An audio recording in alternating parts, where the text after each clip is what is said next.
Ya, shalom, shalom, salam sejahtera para pendengar. Baiklah, kita kembali akan belajar dari kebenaran firman Tuhan dari Markus pasal 14 ya.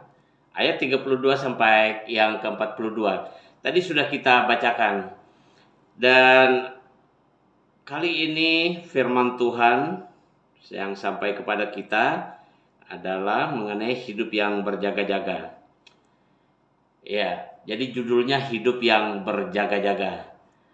Sahabat pendengar dimanapun berada, baik di pendengar radio Suara Murung Raya maupun sahabat makanan rohani sehat YouTube channel dimanapun berada, Tuhan Yesus mengajarkan tentang hidup yang berjaga-jaga ya.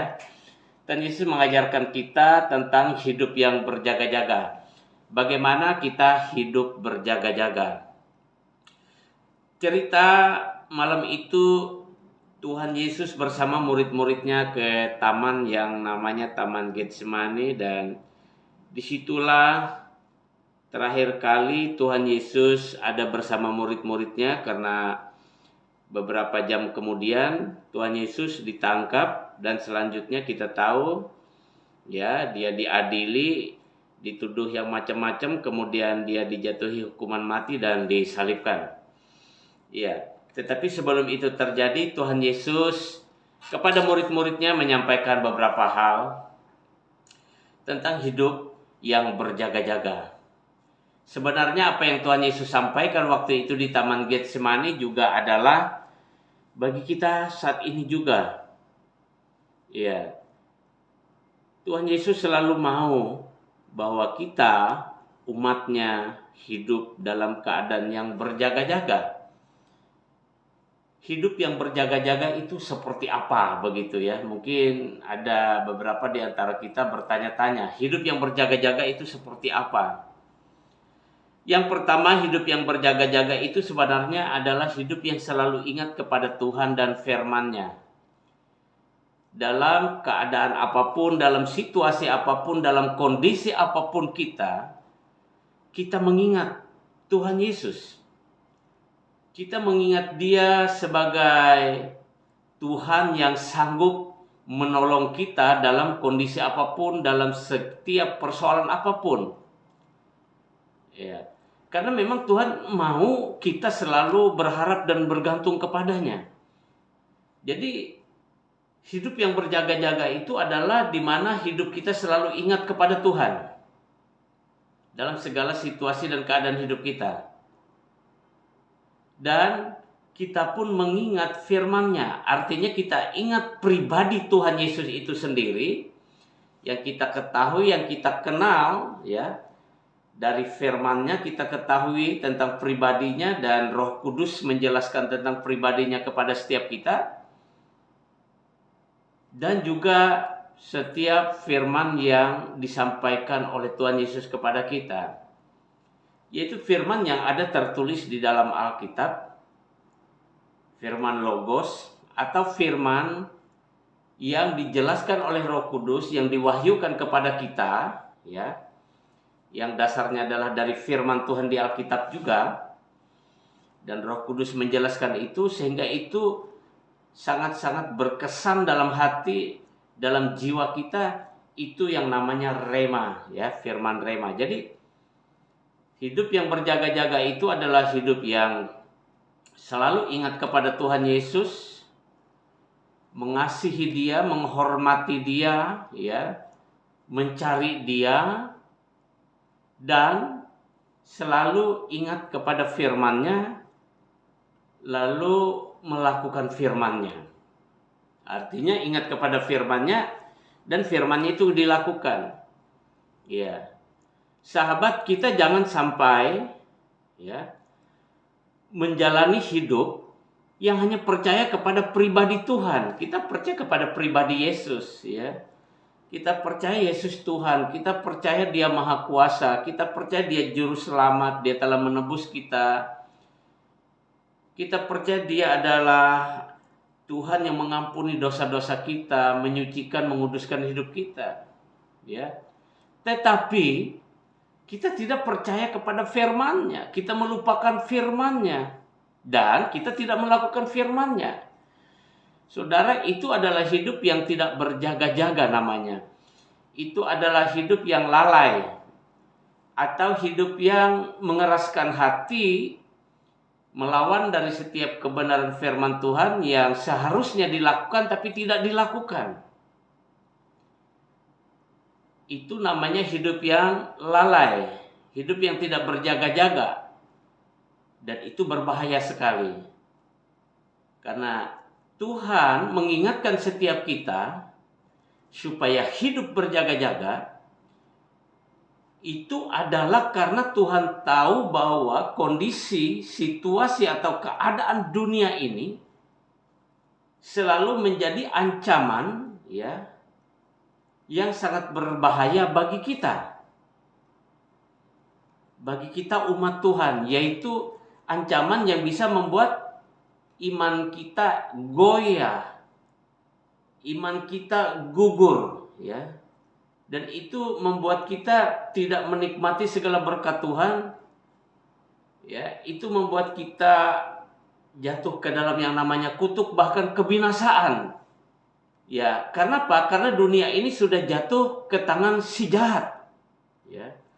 Tetapi setiap orang yang namanya tercatat di dalam kitab kehidupan, setiap orang yang sudah ditebus oleh darah Yesus, ya, itu diingatkan Tuhan untuk berjaga-jaga. Dan ketika berjaga-jaga, sesungguhnya kekuatan Tuhan, kasih Tuhan, kesetiaan Tuhan itu menjadi perisai, menjadi pagar perlindungan bagi kita.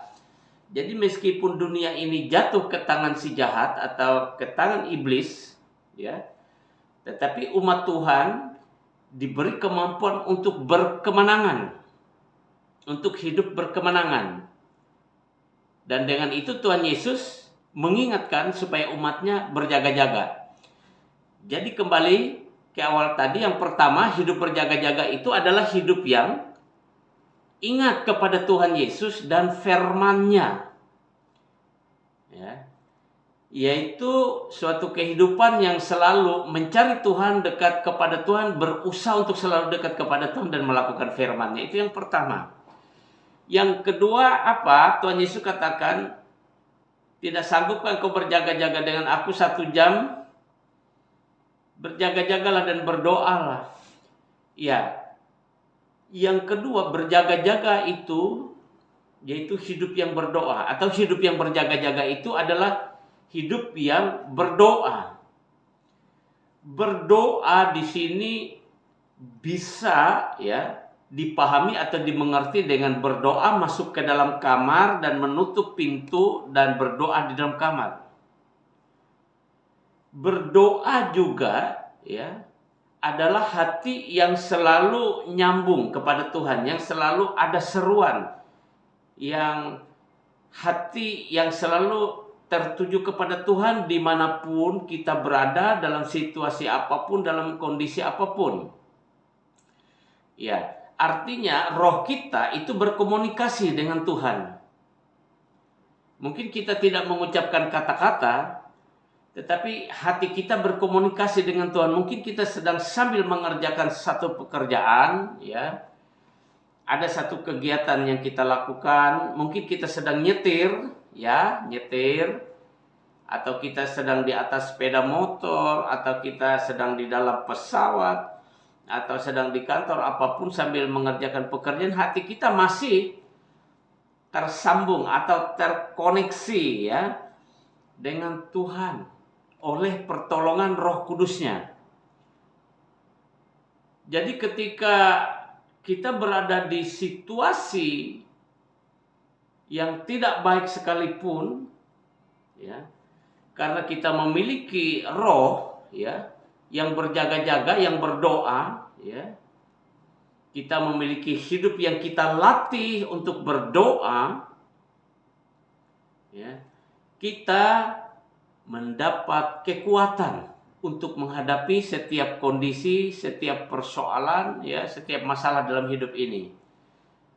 Kekuatan itu yang membuat kita tetap bisa tenang, ya, bisa tentram bisa damai, ya. Dan kekuatan itu bisa membuat kita tepat mengambil keputusan, ya. Suatu keputusan dari situasi dan masalah, ya, kondisi keadaan yang kita hadapi, kita mengambil keputusan yang tepat sehingga itu menjadi berkat, menjadi kebaikan bagi kita, baik juga bagi orang di sekitar kita, bahkan untuk hormat kemuliaan nama Tuhan kita Yesus Kristus. Itu sebab Tuhan Yesus mengingatkan kita, memerintahkan kita supaya kita berdoa. Berdoa dengan tidak jemu-jemu. Mungkin saudara berdoanya, ya, mungkin berdoa 3 kali sehari, ya. Mungkin saudara berdoanya, ya, 10 kali sehari, disertai dengan puasa. Mungkin ada yang cuma berdoa 1 kali sehari. Tuhan mengingatkan bahwa kita tetap senantiasa berdoa. Jangan sampai tidak berdoa, itu yang Tuhan maksud. Dan itulah keadaan hidup yang berjaga-jaga. Hidup yang selalu bergantung, berharap kepada Tuhan melalui seruan hati, melalui seruan yang diucapkan, kita berdoa. Berdoa, berdoa, jangan bosan-bosan. Ya, dulu ketika saya cinta mula-mula dengan Tuhan, sahabat, iya, saya suka berdoa. Sebentar-bentar saya berdoa. Dan rupanya ada orang yang mengintip saya. Karena saya tinggal di rumah yang sederhana dan ya mudah sekali, ya, orang bisa melihat apa yang saya lakukan melalui jendela begitu. Ya, di kamar belakang di rumah yang kecil saya suka berdoa. Ada saja yang bilang, berdoa, berdoa, selalu berdoa. Tetapi saya tidak lihat juga ada beras, ada ikan, ada uang jatuh dari langit untuk dia begitu. Saya pernah mengalami seperti itu, sahabat. Dan itu bisa membuat, ya, kita tawar hati, saudara, bisa kecut, ya, kalau kita tidak, ya, ditolong oleh Roh Kudus, ya. Tapi waktu itu saya tidak mempermasalahkannya, malah saya tetap semangat, ya, tetap gairah, saya terus berdoa. Pernah dalam kehidupan saya ketika saya, ya, memberontak kepada Tuhan, saya pernah yang namanya hidup memberontak, murtad kepada Tuhan tuh pernah. Ya, mungkin dalam tenggang waktu sekitar 5 tahunan. Dan saya tidak berdoa, makan pun tidak berdoa. Dan itu sesungguhnya sangat mengerikan. Kalau sekarang saya ingat-ingat, itu sangat mengerikan. Hanya oleh kasih karunia Tuhan saya masih bisa hidup sampai sekarang ini. Bahkan dipanggil Tuhan menjadi hambanya masuk ke pelayanan. Sahabat, betul-betul waktu itu saya mengalami satu kegersangan, ya. Saya mengalami namanya seperti hidup di padang gurun. Saya hidup terus, ya, dengan kekuatan, ya. Saya lari dari Tuhan, saya tidak mau melayani Tuhan, saya tidak mau berdoa, ya. Saya hidup menuruti hawa nafsu kedagingan saya, kata hati saya. Ya, itu ujung-ujungnya saya sakit dan hampir mati. Ketika saya sakit hampir mati, disitulah saya berpikir dan saya takut kalau saya matinya masuk neraka. Dan saya kembali berseru, berdoa dan bertobat. Ada dalam waktu saya itu kurang lebih 5 tahun. Dan itu mengerikan sekali, saya alami. Ya, sebab itu saya mengerti ketika Tuhan Yesus memerintahkan untuk hidup berjaga-jaga dan berdoa, itu saya mengerti maksudnya. Dan sejak saya dipulihkan, saya kembali kepada Tuhan dengan sungguh-sungguh, minta ampun, dan saya bertobat sungguh-sungguh lagi, ya.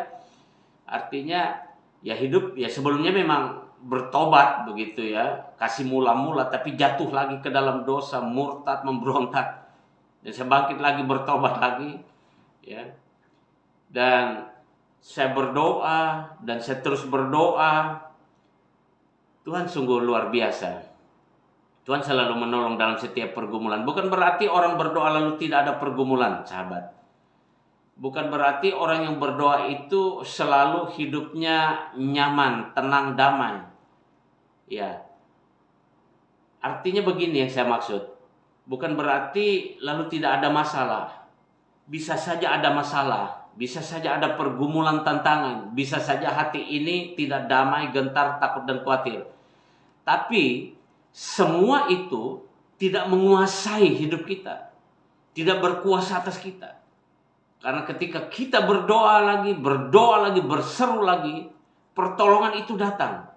Hati kita mulai dikuatkan, ditenangkan, jiwa kita mulai dikuatkan, ditenangkan juga, ya.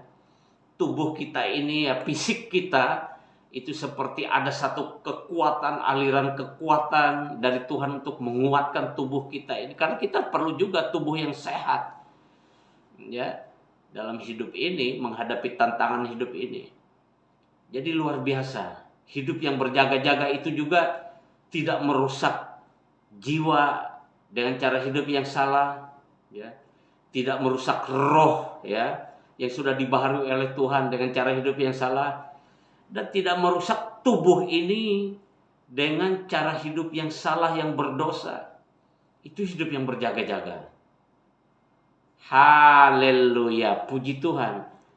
Lalu yang ketiga, hidup yang berjaga-jaga yang saya dapatkan, ditaruh di hati saya, dan saya bagikan sekarang ini kepada para pendengar radio Suara Murung Raya dimanapun berada, dan kepada sahabat, ya, Makanan Rohani Sehat channel YouTube yang saya kasihi.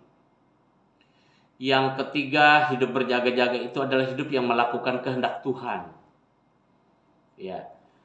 Tuhan memang menciptakan kita dan memberikan kehendak kepada kita, yaitu kehendak pribadi, yaitu kehendak bebas kita. Tetapi di dalam hidup yang berjaga-jaga, ternyata kehendak kita harus kita taklukkan kepada kehendak Tuhan, dan yang kita lakukan adalah kehendak Tuhan. Sederhananya, kehendak Tuhan menjadi kehendak kita. Misalnya begini, ya, kita menginginkan sesuatu, ya, kita sangat berambisi, ya, sangat bernafsu sekali mengingini sesuatu, ya. Mungkin sahabat pernah merasakan yang namanya mengingini. Mengingini itu sampai gemetar begitu, ya. Sampai kepikiran banget begitu, sampai dak-dik-duk gitu, ya. Mengingini. Tapi itu, ya sahabat, tidak sesuai dengan kehendak Tuhan. Nah, ketika itu tidak sesuai dengan kehendak Tuhan, hidup yang berjaga-jaga itu memilih takluk, ya, memilih takluk kepada kehendak Tuhan, bukan kepada kehendak pribadi diri, ya, kepada ego kita, tapi takluk kepada kehendak Tuhan. Taruh saja misalnya saya mengalami godaan, mengingini, ya, mengingini sebuah barang mewah, ya, mengingini sebuah barang yang begitu mewah, ya. Tetapi, ya, kemampuan saya tidak mampu untuk memiliki barang tersebut, ya. Lalu saya berpikir saya akan mendapatkannya dengan cara yang licik, ya, bersiasat. Mungkin saya akan memikirkan, merancang suatu tipu daya dalam hati untuk mendapatkan hal tersebut. Karena saya mengingininya sampai begitu kepikiran banget, sampai gemetar-gemetar rasanya dalam hati, ya, bergetar di jiwa, mengingini, ya. Tetapi kemampuan saya tidak ada, dan saya sudah berdoa, dan Tuhan juga sepertinya belum memberikan, dan memang tidak diberikan. karena saya kepengen sekali, lalu saya merancangkan suatu rencana tipu daya, ya. Tetapi ya, Tuhan menyatakan dalam hati kita, ya, menyatakan dengan cara Tuhan bahwa itu bukan untuk kita, ya. Dan Tuhan tidak berkenan kita memilikinya. Sahabat, itulah saatnya kita berkeputusan untuk tidak meneruskan keinginan kita itu. Ya. Kita tidak meneruskannya. Kita lebih memilih takluk kepada kehendak Tuhan. Misalnya juga kita menginginkan sebuah jabatan. Ya. Dan kita lihat bahwa ini adalah ada kesempatan. Kita mengingininya. Lalu kita menggunakan cara-cara yang tidak berkenan, yang tidak sesuai dengan kehendak Tuhan. Kita digoda. Kesempatannya ada. Ya, untuk hal seperti itu. Tetapi kita harus ingat kepada firman Tuhan, kepada kehendak Tuhan. Lebih baik kita memilih untuk mengikuti kehendak Tuhan. Itu yang dimaksud dengan hidup yang berjaga-jaga. Ya. Atau mungkin yang lebih vulgar lagi, ya saya harus katakan di sini. Misalnya kita sebagai pria yang sudah punya istri dan anak-anak, ya, kita tergoda dengan wanita misalnya. Kita mengingini, tiba-tiba jiwa kita mengingini, daging kita tuh kepengen gitu, kita seperti tergoda banget begitu. Ya. Dan si wanita juga memberi respon. Wow. Kesempatan untuk melakukan, ya, yang tidak sesuai dengan kehendak Tuhan itu ada. Bergetar. Sahabat, itu saat ujian dan pencobaan berat, ya. Pilih, putuskan melakukan kehendak Tuhan. Ya. Lawan hawa nafsu kedagingan yang sedemikian rupa sampai menggetarkan hati dan jiwa kita, ya, menggetarkan tubuh kita. Karena itu bisa saja terjadi kepada siapapun, karena tidak ada yang kebal. Nah, oleh sebab itu Tuhan Yesus juga mengajarkan supaya minta dijauhkan segala pencobaan dari kita, bukan? Nah, ketika itu diperhadapkan dengan hidup kita, pilih untuk tetap takut kepada Tuhan. Pilih untuk tetap melakukan kehendak Tuhan. Sahabat yang diberkati oleh Tuhan, baik pendengar di radio ini maupun, ya, sahabat di YouTube Makanan Rohani Sehat Channel. Ya, intinya hidup yang berjaga-jaga itu adalah hidup yang ingat kepada Tuhan dan firman-Nya. Ya.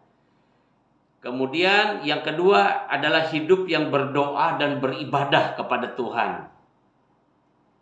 Dan yang ketiga adalah melakukan kehendak Tuhan, ya. Melakukan apa yang Tuhan kehendaki. Dari mana kita tahu kehendak Tuhan? Pertama-tama ketika kita membaca Alkitab dan kemudian Roh Kudus menjelaskan kepada kita kehendak Tuhan. Jadi kita mengerti. Puji Tuhan, para pendengar, ya, para penonton YouTube channel Makanan Rohani Sehat dan pendengar radio Suara Murung Raya. Demikian, ya, firman Tuhan sharing kita di kesempatan ini. Sampai berjumpa berikut. Tuhan Yesus memberkati. Shalom dan merdeka. Tuhan Yesus memberkati.